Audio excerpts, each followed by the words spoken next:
وكفى والصلاة والسلام على سيد الرسل وخاتم الأنبياء سيدنا وحبيبنا محمد المصطفى وعلى آله المجتبى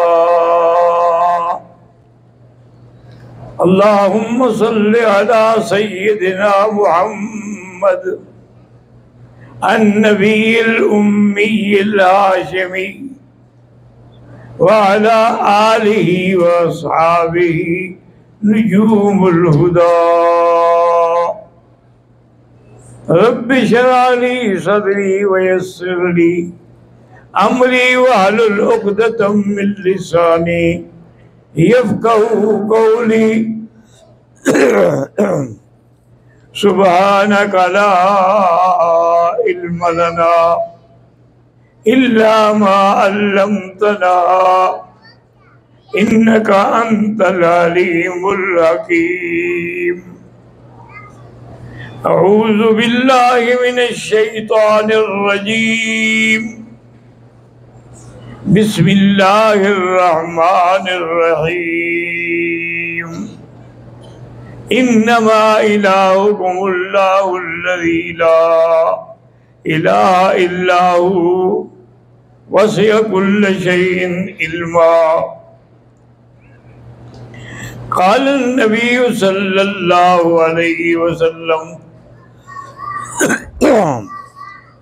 عليكم سنتي وسنة الخلفاء الراشدين المهديين تمسكوا بها وعضوا عليها بالنواجذ إياكم ومحدثات الأمور كل محدثة بدعة وكل بدعة ضلالة وكل ضلالة في النار أو كما قال النبي صلی اللہ علیہ وسلم۔ برادران اسلام، مسئلہ توحید پر دلائل سیدنا ابراہیم علیہ السلام اور پھر ان کی قربانیاں، اسی طرح سیدنا موسیٰ علیہ السلام جب تشریف لے گئے اللہ کے حکم سے، واپس آنے کے بعد آپ اپنے پیچھے اپنا نائب حضرت ہارون علیہ السلام کو بنا کے گئے تھے، جیسا کہ ایک حدیث میں ہے حضور نے فرمایا کہ یا علی انت منی بمنزلۃ ہارون من موسیٰ الا لا نبی بعدی۔ حضرت موسیٰ علیہ السلام جب واپس آئے، واپس آنے کے بعد دیکھا تو حیران رہ گئے کہ آپ کی پوری قوم جو ہے وہ تو بدل گئی ہے، ایک بچھڑے کی عبادت کر رہی ہے۔ تو آپ اتنا غصہ ہوئے، فرمایا افتعال علیکم العہد، کوئی اتنی مدت ہو گئی تھی میرے جدا ہونے کی، فاخلفتم موعدی، حتیٰ کہ تم نے وہ ساری باتیں میری بھلا دی۔ انہوں نے کہا کہ حضرت ناراض نہ ہوں، اصل وجہ یہ ہے کہ ہم نے بنو اسرائیل کے کچھ زیورات لیے ہوئے تھے، اس کے بعد پھر انقلاب آ گیا، تو وہ زیورات جو تھے وہ سب کو سامری نے کہا کہ زیور اکٹھے کرو، پرائی امانت ہے تم نے کیوں رکھی ہوئی ہے؟ تو ہم سب نے اس زیورات کو اکٹھا کیا۔ تھوڑی دیر کے بعد اس نے انہی زیورات کو پگھلا کے ایک بچڑا بنا لیا، بچڑا بنایا، اور پھر ایسا بچڑا کھڑا کیا کہ وہ بھاپا آواز بھی نکالتا تھا۔ کہنے لگا ھذا الہکم و الہ موسیٰ، تمہارا خدا تو یہ ہے اور موسیٰ علیہ السلام کا خدا بھی یہ ہے، وہ بھول گئے، کوہ طور پہ چلے گئے، ورنہ تو خدا تمہارا ہمارا سب کا ایک ہے۔ یہ ساری بات جو تھی سامری نے کی۔ آج تک بھی دیکھ لیں گے ہندو اسی طرح گائے کی پرستش کرتے ہیں۔ یہ سب سامری کی نسل ہیں اور سامری کے متبع ہیں۔ اور عجیب بھی ہمیں ایک قدرت کا نظارہ دیکھیں کہ یہ سامری جو ہے نا جی، اس کو اس کی والدہ نے پیدا کرنے کے بعد چھوڑ دیا۔ اللہ کے حکم سے جبریل علیہ السلام نے اس کو غار میں رکھا، اور اللہ کے حکم سے آگے اس کو باقاعدہ شہد لگا کے انگلی چٹاتے تھے۔ پھر جوں جوں بڑا ہوتا گیا اس کی پوری خوراک کا انتظام کیا۔ یعنی اس لیے علماء نے لکھا ہے، کمال دیکھو کہ جس بندے کو جبریل نے تربیت دی وہ سامری بنا، اور جس کو فرعون نے تربیت دی وہ موسیٰ کلیم اللہ بنا۔ یہ تو اللہ کا نظام ہے نا جی۔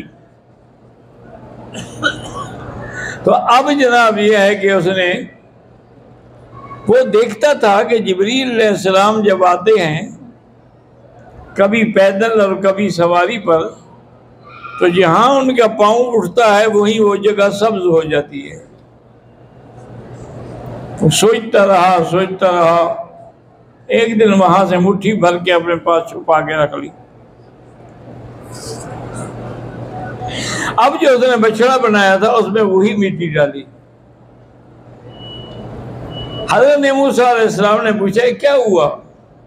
انہوں نے کہا میں نے دیکھا تھا ان کے قدم کو، فَقَبَضْتُ قَبْضَةً مِّنْ أَثَرِ الرَّسُولِ، اس پیغام پر آنے والے کا پاؤں سے میں نے مٹی کی مٹھی بھر لی اور اس میں ڈالی تو یہ بولنے لگ گیا۔ تو میں نے سمجھا بھی یہی خدا ہے۔ انہوں نے فرمایا اچھا یہ بچڑا جو ہے یہ بھی خدا ہوتا ہے؟ انہوں نے کہا جی بھر میں نے تو یہی سمجھا۔ انہوں نے کہا دیکھو ابھی دکھاتے ہیں تمہیں، لَنُحَرِّقَنَّهُ ثُمَّ لَنَنْسِفَنَّهُ فِي الْيَمِّ نَسْفًا، ہم اس کو آگ میں جلاتے ہیں، آگ میں جلانے کے بعد جب راکھ بن جائے گا پھر ہم اس کو اڑا دیں گے۔ تو کہاں گیا تمہارا خدا؟ انہوں نے کہا جی بس میرے پاس، انہوں نے کہا تم نے ساری قوم کو گمراہ کر دیا ہے۔ فَاذْهَبْ فَإِنَّكَ تَقُولُ لَا مَسَاسَ، تم جاؤ دوڑ جاؤ اور ساری زندگی اسی طرح بھاگتے رہو گے کہ جب کوئی تمہارے قریب ہوگا کہو گے لا مساس، مجھے ہاتھ نہ لگانا، کیونکہ جب اس کو کوئی ہاتھ لگاتا تھا تو اس کو فوراً بخار شدید چڑھ جاتا تھا۔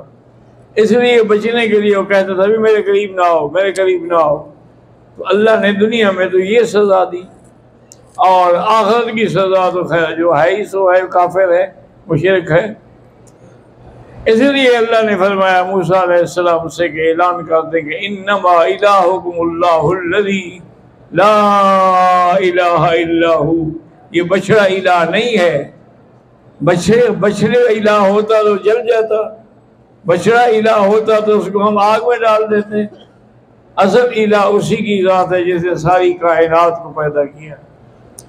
اور اسی طرح حضور صلی اللہ علیہ وسلم خاتم الانبیاء، آپ کی خدمت میں سعد بن قیس ایک صحابی تھے، وہ حیرہ کے علاقے میں گئے، وہاں انہوں نے دیکھا کہ لوگ جو ہے سب بڑوں کو سجدہ کر رہے ہیں۔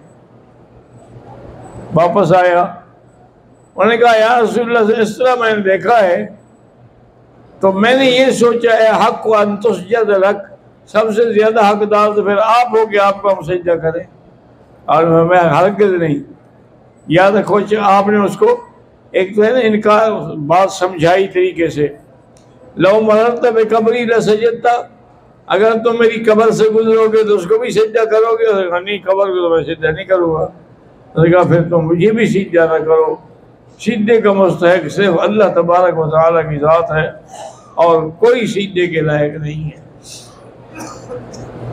اور اسی طرح حدیث مبارک میں آتا ہے کہ حضور صلی اللہ علیہ وسلم کے جب آخری وقت آیا تو آپ اللہ سے دعائیں مانگ رہے تھے، اللہم اعنی فی سکرات الموت، یا اللہ مجھے اس میں مدد فرما، اللہم الرفیق الاعلی۔